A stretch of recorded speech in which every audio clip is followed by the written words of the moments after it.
নওগাঁ জেলার বিভিন্ন শিক্ষা প্রতিষ্ঠানে অধ্যয়নরত শিক্ষার্থীদের মধ্যে মাদক বিরোধী সচেতনতা সৃষ্টির লক্ষ্যে মাদক বিরোধী শ্রেণী বক্তৃতা অনুষ্ঠিত হয়েছে।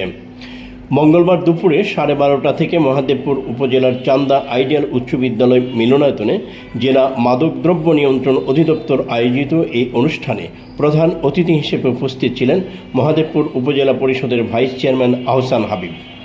সভাপতিত্ব করেন চান্দা আইডিয়াল উচ্চ বিদ্যালয়ের প্রধান শিক্ষক একে ফারুক হোসেন। বিশেষ অতিথি হিসেবে বক্তব্য রাখেন মহাদেবপুর থানার সাব ইন্সপেক্টর শাহ আলম, মহাদেবপুর উপজেলা শিক্ষা অফিসের একাডেমিক সুপারভাইজার ফরিদুল ইসলাম, মহাদেবপুর উপজেলা ফায়ার সার্ভিসের স্টেশন অফিসার আশরাফুর রহমান এবং মাদকদ্রব্য নিয়ন্ত্রণ অধিদপ্তর সুরক্ষা সেবা বিভাগ, স্বরাষ্ট্র মন্ত্রণালয়, জনসচেতনতামূলক ও স্টুডেন্টস কমিউনিটি পুলিশিং জেলা প্রতিনিধি নওগাঁ মোহাম্মদ কামরুজ্জামান।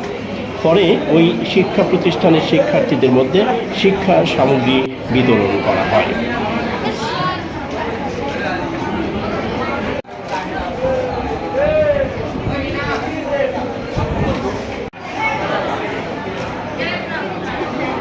রামজিলা রানী